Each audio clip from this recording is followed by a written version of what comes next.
Living on flat land, this time of day, the air gets too still.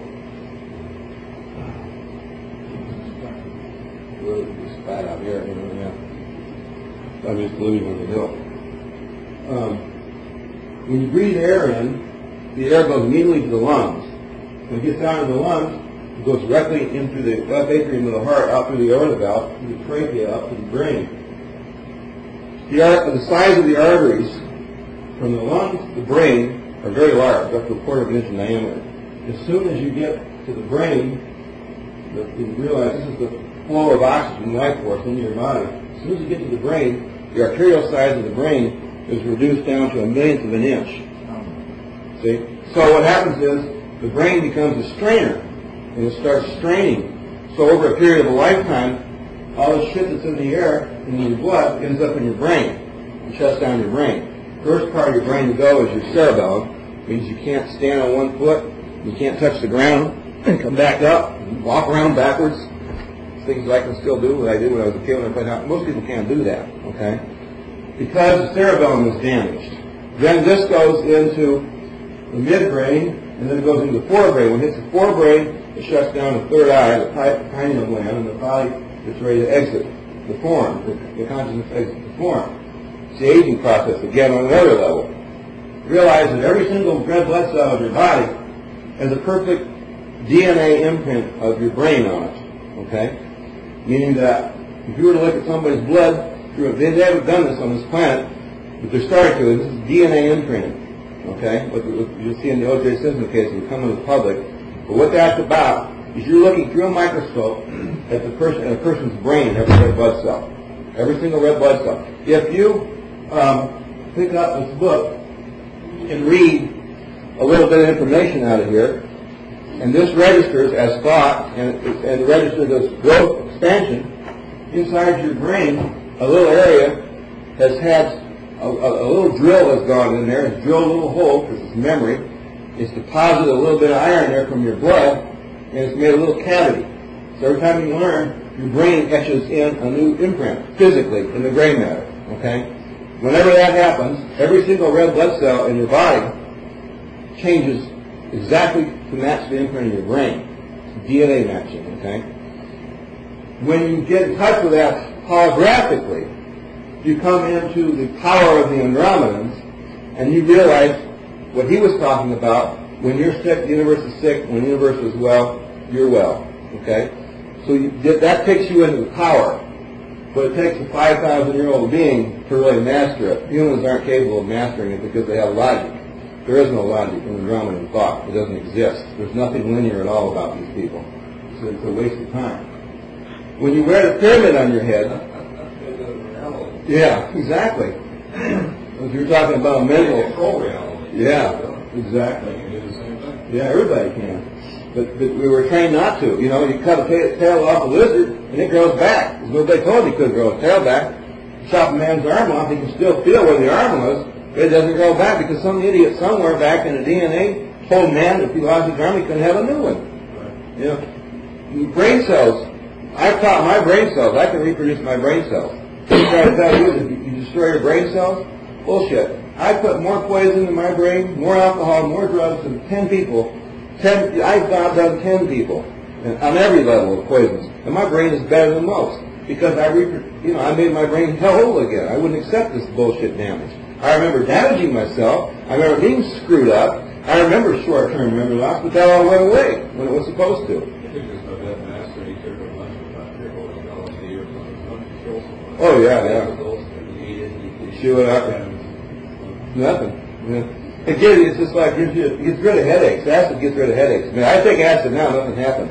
I used to take 50 or 100 hits, and when I was really into it, trying to get that final. You use that a lot of clinics for Yeah, great for headaches. But I mean, the average person is full of bullshit. That's all they see is bullshit. They go on a bullshit trip, you know. But anyway, yeah. So anyhow, when you put the pyramid on your head, what it does is it starts vibrating your head, and it cleans all that stuff, that accumulation, that residue, and so your brain starts to function again, okay? The stronger the pyramid, the quicker it cleans your brain out. The power one, what I've got, a silver one, works the best, okay?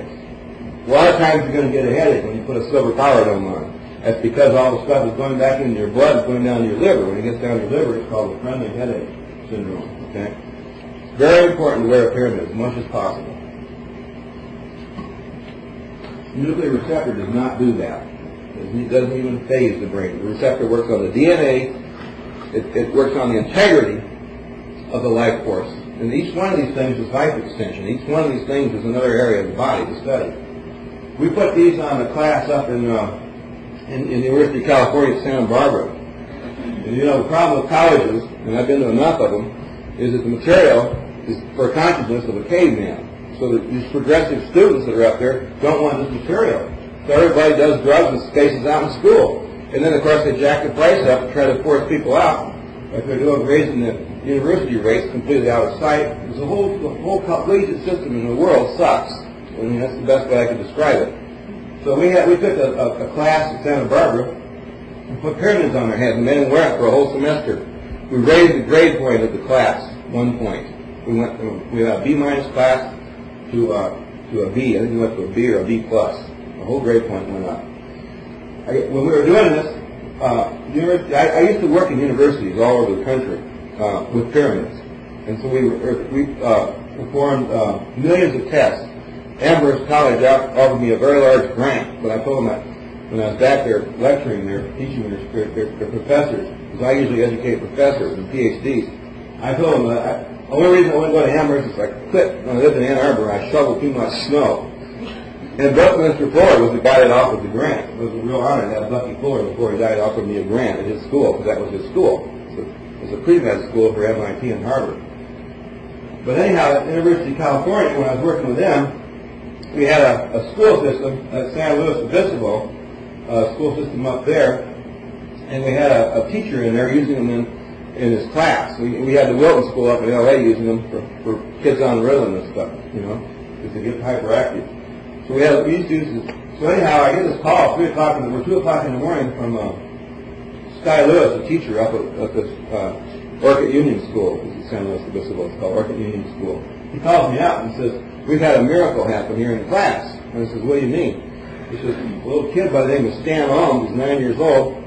He's had a grand mal seizure since birth, and he's been wearing your pyramid. And we weren't sure what was happening, but after he's been wearing it a month now, for the last 2 weeks, the kid hasn't had a seizure. And we know it's a pyramid. And the kid even was dyslexic, and now he could write. He started writing normally, and he wrote me a testimonial, which is in my book, Death of Ignorance.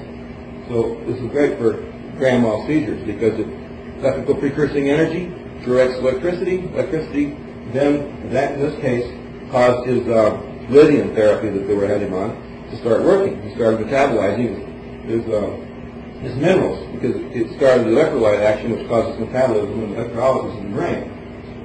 This was good for cocaine babies too, and also for cocaine mothers. You know, if they have to do that drug, it helps them give birth to a normal child. Yeah. Which period was stopping grand mal seizures? Radon. Silver one. Yeah.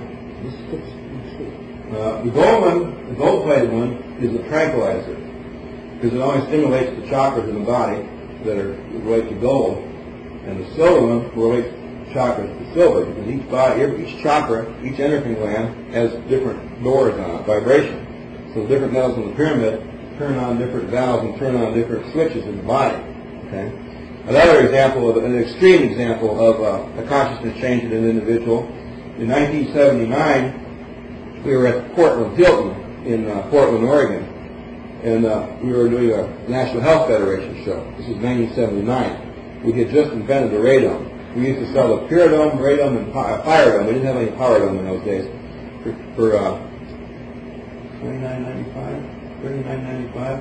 I don't know. We used to sell all three of them for $40, $39.95. That's when gold was $125 an ounce. It's $500 now. This little, very attractive housewife keeps hovering. I have a business suit on, short hair, and so I look like a Mr. Straight with a pyramid on, you know. This housewife keeps hovering over the booth, you know. And at that time, I was married to Alana's mother, the girl that was at the house last night. Her mother was there, and she had a pyramid on, and everybody in the whole goddamn hotel had it on. The National Health Federation had them on because they all were into it. And this woman keeps hovering, you know. And I said to her, Lady, what's your problem? You need a pyramid. I thought, you